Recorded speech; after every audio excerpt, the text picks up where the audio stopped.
Maddox gives up 4 runs in the first inning for the first time in his entire career against the Mets.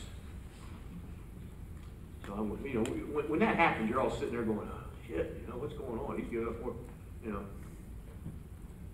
He comes in and starts cussing at me, hollering at me. What am I doing wrong? What's going on? Tell me something different. Don't give me the usual bullshit. He says, no cliches. Tell me something different. I said, okay, go blank yourself. he said, what are you telling me that for? I said, you told me to tell you something different. I haven't told you that in 8 years. He goes, good comeback, Coach. But just to give you an example, the sense of humor is huge. You know, you have to have that. And you know, it's all relative to whatever league you're in or the pressures that one puts on oneself. But, you know, it's things like that. Or I'm going to give you an example of how a coach is smart. Remember when the game of the week was like, it was just Tim McCarver and Campbell. Remember Dave Campbell, Soup Campbell? Some of you kids won't know him, but anyway, they used to do the game of the week, and there was only one game of the week at the time, and not like it is now. But that wasn't that long ago. And so anyway, Maddox is pitching in a game against San Diego, and we're ahead 1-0 in the 6th inning. San Diego has runners on 2nd and 3rd and 2 out. There's a little short, it's a day game, a little short bloop into left center. Blauser's going out, he can't find it. And Ryan Kless goes in left, and he was like a bull in a china shop out there. And he, you know, and finally, he dives and makes the catch. Well, Maddox comes in, cussing and going, what the hell's going on out there? Gee, I said, hey, relax. I said, we made the catch. He said, yeah, Leo, but the ball was in the air 7 seconds. I went, yeah, you know. He goes, yeah, 7 seconds is an easy catch, 4 seconds is a dive, and 3 seconds is a base hit in fair territory. I said, yeah, I know, but we made the catch. I had no idea, you know. When the hell did you ever hear that before? I didn't. So now we end up winning the game, so here comes McCarver and Campbell the next day. You know, when they come in for the game of the week, they want to talk to you about the team and that. Hey, Leo, we were here for last night's game. He said, you and Maddox had words in the 6th inning last night? I said, no, we didn't. He goes, yeah, I saw you two. Your heads were moving around a little bit. He said, what was going on down there? I said, well, to be honest with you guys, I said, the damn ball was in the air 7 seconds. They said, what? I said, yeah, the ball was in the air 7 seconds, and that's an easy catch. 4 seconds is a base hit, or 4 seconds is a dive for an out, and 3 seconds is a base hit in fair territory. They looked at me and said, how in the hell did you know that? I said, hey, look, I've done my damn background work. You know what?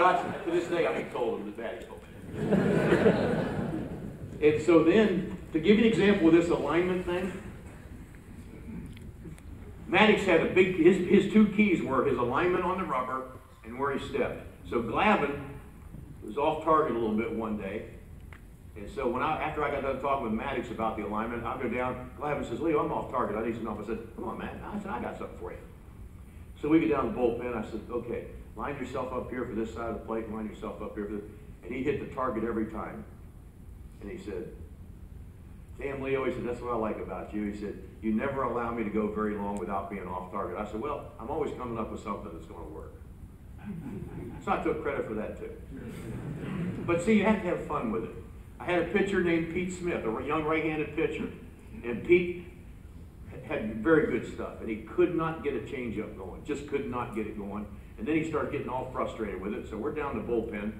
After we did our 80% of our practice time on fastball command, we went to the change. I said, okay, let's go. I said, now that we got that down, let's get to the change.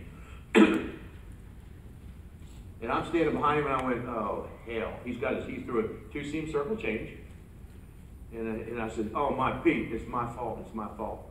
He goes, what? I said, I see your little finger. I said, it's too high on the ball, and I should have seen that. I said, your finger should be down just a little bit on that changeup. And he goes, yeah, I can feel that. I said, well, go ahead and try it just like I just told you. He threw that change up, and that finger was in the exact same place as it was before, and it came out great. I just made it up because he couldn't figure it out, and I didn't see nothing wrong. So it was, he was starting to get to him, you know. So I made something up, and it worked. So that's how you have to be as a coach. You just can't be straight line, blah, blah, blah, blah, blah, blah. But here's the one thing you have to do. You have to be able to control effort on pitches. If you can't do that, then you're in trouble. And the other thing before, let's see, I think when you're, here's another thing. When you're coaching, for you coaches out there, kids are getting a lot smarter now. And they know now sooner than before when you're full of crap, and when you're a phony, and when you're honest. And there's nothing that takes the place of being honest with a sense of humor. Honesty and a sense of humor go a long way. When you're talking about criticism or getting on somebody, how about doing it? Don't ever embarrass people in front of people. Who wants to be embarrassed? I never got much out of somebody chewing my ass out. But if he took me aside privately and wanted to talk about something, absolutely, didn't bother me a bit. Think for yourself. If you were a grown man, and you got your ass chewed out, half of you here probably put a haymaker on somebody. You know, it's not fun to be embarrassed. And here's the other thing. The greatest motivator that the great pitchers had was they always told me, my biggest fear is going out there and embarrassing myself. You sure as hell when you're a youngster and you say you had a bad game, you're not trying to do that on purpose. So, and I never got upset at a pitcher in my entire career if he went out and caught his lunch. Okay?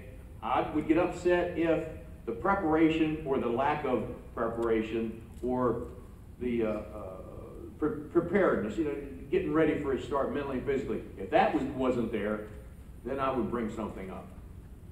But nobody makes physical mistakes on purpose. But mechanics are very important. The simplicity of it is very important. So therefore, when you're coaching, always understand how you feel when you were that same age, because some people forget about that. You know, and then the other thing is, what's wrong with exchanging ideas with somebody? Whether you're 10 years old, 20 years old, 14, exchange ideas. Hey, you can't feel what they feel. Tell me what you feel. What do you like? Do you like that? Does that feel good? Okay, if it feels good, show me. Oh, I know it'll work. And you may think, well, maybe it doesn't. I'll say, show me. Show me if it works. And if it works, that's fine.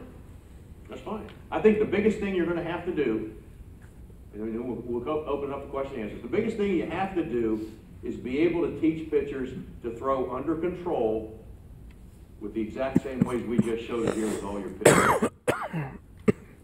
It's not that difficult, but you have to spend time doing it, you have to take your time doing it, and you have to teach it properly, because that is huge.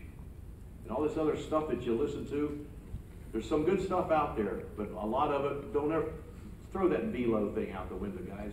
That really pisses me off. That you have somebody because you're seeing major league pitchers blow at alarming rates without accumulating any innings, and that's what's causing it. From the time you're 12 or 13 years old, trying to blow up a fastball to 100 miles an hour. That'll do it. That and not how to throw a breaking ball properly. Okay, questions? Because I know